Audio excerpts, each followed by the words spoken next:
She was the one woman in the entire building I tried to keep my distance from, and the only one who could read every feeling I tried to hide. But the night the elevator stopped, and she stepped close enough for me to feel her breath against my neck, she asked the one question I wasn't ready to answer, and I realized I could no longer pretend I didn't want her. The day had already drained everything out of me, the late meetings, the revisions, the quiet pressure of wanting to prove I belonged in a company full of people who seemed older, sharper, more confident. By the time I stepped into the elevator, all I wanted was silence. Maybe 30 seconds of peace before heading out into the cold evening air. The doors were just beginning to slide shut when a hand slipped between them, steady, graceful. They opened again, and Ms. Alina Graves, our CO, stepped inside. She didn't say a word at first. She didn't have to. Her presence filled the small elevator instantly. She had this effortless aura about her, the kind that didn't need to demand attention, because attention drifted to her naturally. Her heels made a soft, controlled click against the floor, and the faint scent of her perfume, warm, clean, with a quiet floral sweetness, drifted into the limited space between us. I stood a little straighter without meaning to. She selected the ground floor, then glanced at me with a look that lingered longer than necessary. Something unreadable flickered in her eyes, not irritation, and not exactly curiosity.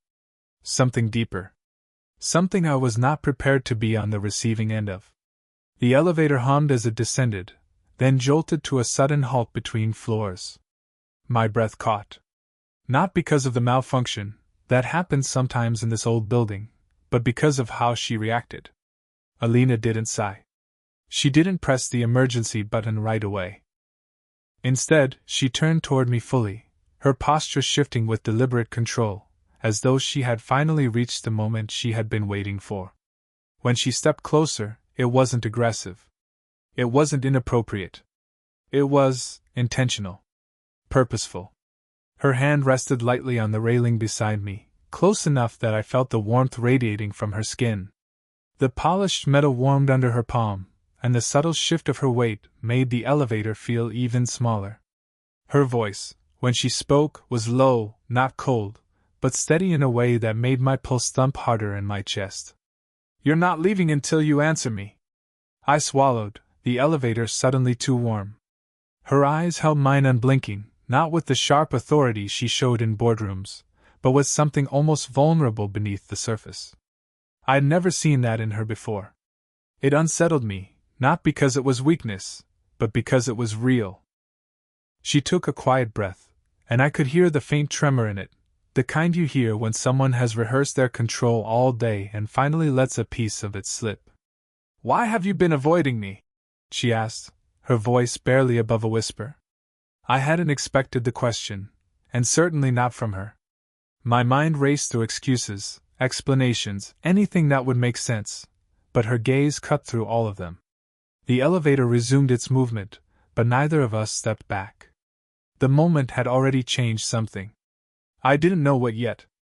The next morning, I walked into the office trying to convince myself that the elevator moment had been nothing, misinterpreted tension, a strange coincidence, a misunderstanding brought on by exhaustion.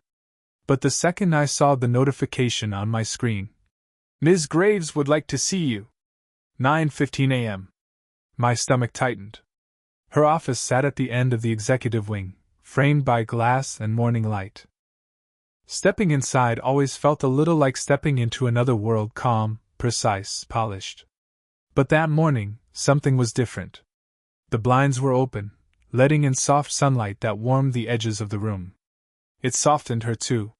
She stood by the window, arms loosely crossed, not in a defensive way but as if she'd been waiting long enough to drift into her thoughts. When she heard the door close behind me, she turned, and her expression was nothing like the CEO mask she usually wore. "Thank you for coming," she said quietly. I nodded, unsure where to stand, unsure of anything. She noticed the hesitation and smiled faintly, a small, almost self-conscious curve of her lips that I had never seen before. "Relax," she said, gesturing toward the seating area near her desk. "This isn't about reprimands or deadlines." My pulse eased only a little. She walked around her desk and sat across from me, close enough that the distance felt intentional. Her posture wasn't crisp and managerial. She leaned forward slightly, hands folded loosely, as if she wanted me to see her, not the CEO, but the person beneath all of that. "I want you to be honest with me," she said. Her tone was gentle, but it carried weight.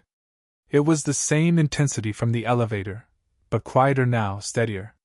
"Yesterday," she continued, "I asked why you've been avoiding me." Her eyes studied mine with calm precision. "I wasn't asking as your boss." A pause. "I was asking as someone who noticed the shift long before you admitted it." I felt heat rise through my chest. She wasn't wrong. She stood and slowly walked around the coffee table, stopping beside my chair instead of across from it. Her presence was warm, not overpowering, but undeniably close. When she reached out, her fingers brushed lightly along my forearm, a touch so soft it felt like a question rather than an action. "Every time I approach you," she said, "you stop breathing." Her voice held no accusation, only quiet observation. "And every time our eyes meet, you look away." Her thumb traced a barely there line down my sleeve, subtle enough that it felt unintentional but careful enough that I knew it wasn't. I exhaled slowly, my voice low. "I'm not avoiding you because I don't want to be around you. It's the opposite." Her eyes softened instantly, surprised, relieved, something flickering behind them that she'd been trying to hide. She whispered, "I thought I imagined that." She didn't step back. She didn't retreat into professionalism. She let the moment exist, fragile, warm, impossibly real. And for the first time, I understood that her question had never been about meetings, or schedules, or performance. I felt her before I saw her. The soft click of her heels down the corridor. The subtle change in atmosphere when she entered a room. Even the way people straightened their posture when she passed. But now, I noticed something else too, a gentleness that was directed only toward me. A look in her eyes that lingered a second too long. A softness in her voice when she asked for updates. A slight, almost hidden smile whenever our eyes met unexpectedly. She wasn't avoiding me. And I wasn't avoiding her anymore either. One late evening, when most of the office lights had dimmed and the city outside glowed through the glass walls, she stopped by my department.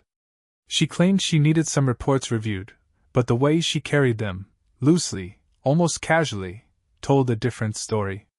"Are you free for a moment?" she asked, though her voice suggested she already knew the answer. We ended up working in a small conference room, the kind with warm lighting and a long table that suddenly felt far too large. She took the seat beside me, not across from me. Close enough that our chairs almost touched. For the first half hour, we stayed focused. Or tried to. She made small comments about the project. I pointed out adjustments in the data. But every so often, our hands moved at the same time, brushing lightly when we reached for a pen or a page. Those small, accidental touches felt anything but accidental. At one point, she leaned forward, her elbow resting near my hand as she scanned a document. A loose strand of hair slipped down the side of her face, catching the warm light. Without thinking, she tucked it behind her ear, but the gesture didn't quite settle it. For reasons I barely understood, I reached out, slowly, carefully. My fingers brushed the strand away. I froze halfway, realizing what I was doing. She didn't move back. Instead, her hand rose gently and wrapped around my wrist, warm, steady, deliberate. She guided my hand the rest of the way, letting me tuck the strand behind her ear. A soft breath left her. Not dramatic, just real. A quiet exhale that somehow felt louder than the hum of the air vent overhead. When she released my wrist, her fingers slid lightly across my skin, leaving a faint, lingering warmth. The kind that stayed even after her hand had returned to her lap. We didn't speak for a moment. The silence wasn't heavy, it was suspended, the kind of silence where two people are painfully aware of how close they are and how easily one more step could change everything. After a while, she broke the quiet with a small smile, almost shy. "You're very gentle," she murmured. I didn't know how to respond. not without revealing more than I was ready to. But the look in her eyes said she already knew. The shift between us wasn't loud or dramatic. It was something subtle, a new softness in the way she spoke to me, a quiet attentiveness in the way I listened to her. But even with that growing closeness, I never expected her to let me see the part of her she kept hidden from the entire company. It happened on a Thursday night.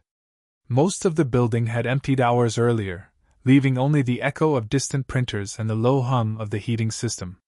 I was finishing up the last of my weekly reports when I received a message from her assistant. "Ms. Graves would like to see you. Conference office, 11th floor." That alone was unusual. She rarely summoned anyone after hours unless something urgent was happening. When I reached the office, the hallway lights were dimmed, leaving warm pools of light on the carpet. Her door was cracked open just slightly. I knocked gently. "Come in," she said, but her voice lacked its usual polished steadiness. Inside, she stood near the window, the city lights casting a soft glow across her profile. Her arms were wrapped loosely around herself, not professionally folded but held in a way that suggested loneliness rather than power. When she turned, I saw something I had never seen on her face: genuine exhaustion, the kind that didn't come from long hours, but from carrying too much alone. "I'm sorry for calling you so late," she said quietly. Her words were polite, but her tone betrayed her. "You don't have to apologize," I said, stepping closer but not too close. "What's wrong?" She let out a breath, shaky and unguarded. "There's a decision I have to make. And everyone I'm supposed to rely on has given me an answer that feels wrong." She paused, her eyes flicking briefly toward mine. "And I didn't want to be alone with the pressure tonight." There it was. The truth she would never admit to anyone else. I moved to the small sofa near the window, and she followed, sitting beside me. Not across the room. Not behind her desk. Right next to me. For a moment, she didn't speak. The silence wasn't uncomfortable. It was fragile, like a door she had opened only a few inches, hoping I wouldn't push it wider. Her shoulder brushed mine as she leaned back. It was the softest touch, but it sent a wave of warmth through me. She didn't shift away. If anything, she leaned a little closer. "I make decisions every day," she whispered. "Big ones. Hard ones. Ones that look effortless from the outside." She swallowed, her voice trembling. "But this one feels personal." She lowered her gaze, her lashes trembling slightly. "I don't let people see me when I'm like this." I didn't think, I just reacted. I placed my hand gently over hers. She inhaled sharply, but her fingers didn't pull away. Instead, they turned beneath mine, slowly, almost shyly, until they laced with my own. Her hand was warm, soft, and tense in a way that told me she wasn't used to being held. Not like this, not without roles or expectations shaping the moment. When she finally met my eyes, something in her expression had softened completely, as if a weight had been lifted simply by having someone to share the silence with. The annual charity gala was supposed to be formal, predictable, polished, a stage for executives to network and smile politely for photographs. But the moment I walked into the ballroom and saw her standing beneath the chandelier light, everything inside me shifted. Alina looked breathtaking, not because of the expensive dress she wore, but because she looked softened. Human. Her hair was styled loosely, with a few gentle waves framing her face. Her eyes immediately found mine across the room, not intentionally searching, but drawn, as if the rest of the crowd simply faded. She offered me a small, warm smile. Not the CEO's smile. The one she saved for quiet moments around me. Throughout the evening, she stayed near me more than she should have. At first, it felt like coincidence. She'd appear beside me while greeting donors, then again, while I stood near the refreshments. But after the fourth accidental meeting, her hand brushed my sleeve lightly, intentionally this time, and she murmured, "Stay close. Tonight feels overwhelming." Her tone was soft, but her eyes said more. They held a tiredness I recognized and a comfort she quietly sought from me. During a conversation with board members, she stepped slightly behind me, her hand resting briefly at the middle of my back, guiding, steadying, almost protective. The touch was faint, polite enough for public, but intimate enough that I felt it long after she moved it away. Later, when the speeches ended and the music softened, she leaned toward me and whispered, "I need some air." Her breath brushed my neck, sending a quiet tremor down my spine. We slipped outside onto the balcony, where the city lights glittered far below us. The night air was cool, brushing against my skin, but she stood close enough that her warmth countered it. Her arm grazed mine, lingering rather than pulling back. For a moment neither of us spoke. The silence was full, not awkward, not heavy, just full of all the things we hadn't yet said. Finally, she turned to me, her expression unguarded in the dim light. "Thank you for staying near me tonight," she said softly. "I didn't stay near you," I answered. "I stayed with you." Her eyes softened in a way that almost unraveled me. She stepped closer, her body angled toward mine, and placed her hand gently on my chest, right over my heartbeat. Her fingers rested lightly, testing, as if she expected me to step back but hoped I wouldn't. I didn't move. Her touch was warm, steady, grounding, and incredibly vulnerable. I placed my hand over hers slowly, letting the gesture speak for me. We stood like that, her hand on my heart, mine curled over hers, the city glowing around us. She looked up, her breath mingling with mine, her lips close enough that a single moment of courage could have closed the distance. Her voice trembled. "I can't be reckless with you." Her words weren't a rejection. They were a confession of how much she felt and how deeply it scared her. She withdrew her hand slowly, fingertips dragging lightly against my shirt as she stepped back, not far, just enough to stop anything more from happening. The moment didn't break. It deepened. Because now we both knew how close we had come, and how much closer we still wanted to be. After the gala, something shifted, not between us exactly, but within her. Alina didn't pull away harshly or revert to cold professionalism, but there was a new distance in her eyes whenever we crossed paths. A carefulness. A deliberate restraint. She still looked at me, but only when she thought I wasn't looking. She still listened to me, but she didn't linger like she used to. She still passed by my department, but her steps were quicker, her voice more controlled. It wasn't rejection. It was fear wearing the clothes of responsibility.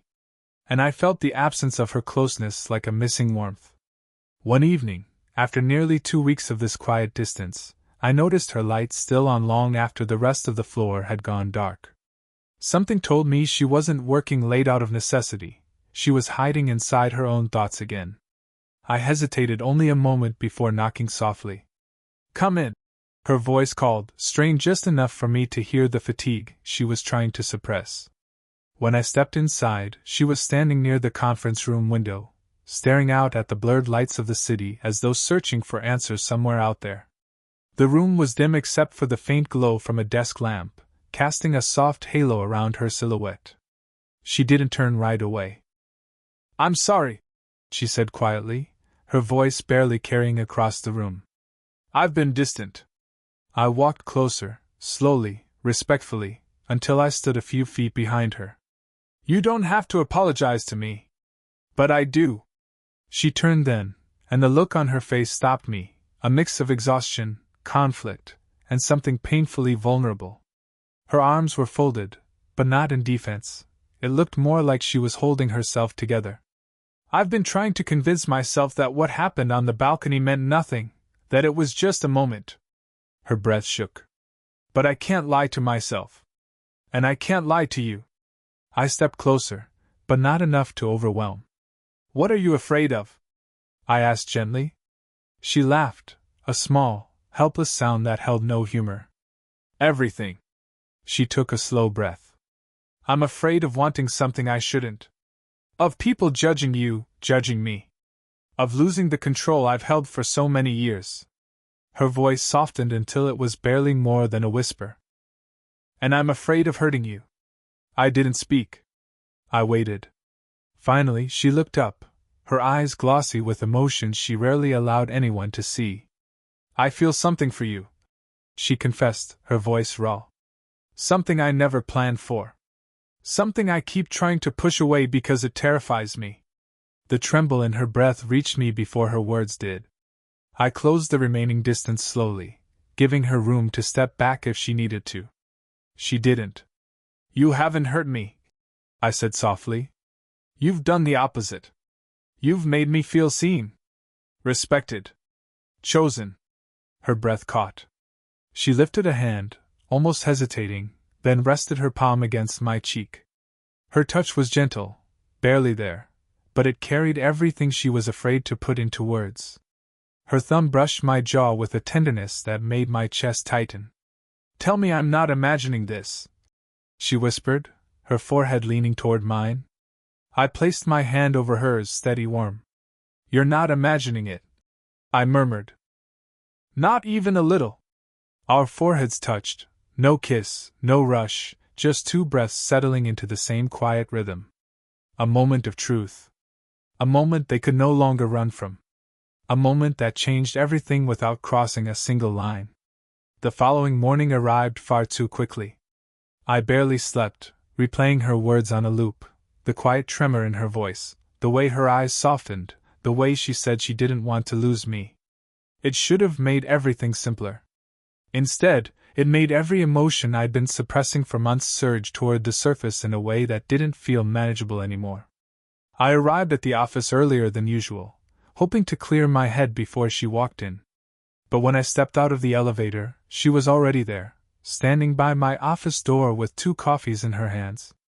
She looked different, not uncertain, not nervous, but steady. Like she had finally decided something and was ready to stand by it. You're early, I said, trying to sound unaffected, but my pulse betrayed me. She held out one of the cups. Thought you might need this after last night. There was no teasing in her voice, no avoidance. Just honesty. That alone made my chest tighten. We walked into my office together. For a moment neither of us spoke. The room felt too small for everything hanging between us. She placed her coffee on the table, took a breath, and looked straight at me. I meant what I said, she began. I'm not afraid of what this is anymore. I'm only afraid of pretending it isn't real. Her courage made something in me shift, something that had been locked away under layers of restraint, responsibility, and fear of crossing a line I'd drawn for myself long ago. I sat down across from her. You know what this could cost us, I said quietly. Our work, our reputation, the backlash, all of it. She nodded. I do. And I also know the cost of silence. And it's heavier. It hit me then. She wasn't asking for impulsiveness or recklessness. She wasn't asking me to forget everything I'd built, or everything we had to protect. She was asking for truth. Authenticity. A chance to define what this connection meant instead of running from it. So I told her the truth. I want you, I said, the words falling out before I had the chance to soften them. More than I've admitted. More than I should. I've tried to push it down, tried to keep things professional, tried to convince myself it was safer if you never knew. But last night, my voice caught. Last night made it impossible to pretend anymore. She exhaled slowly, as if she'd been waiting months to hear that. Then she stepped closer, not crossing any forbidden line, just moving close enough to show she wasn't running, not anymore. So what do we do now? She asked. This time, I didn't hesitate. We take it slow, I said. We do this carefully. We protect your career and mine. But we stop lying to ourselves. I held her gaze. And we see where this goes, together. Her smile was small but full of something warm, something real. In that moment, the decision stopped feeling dangerous. It felt inevitable.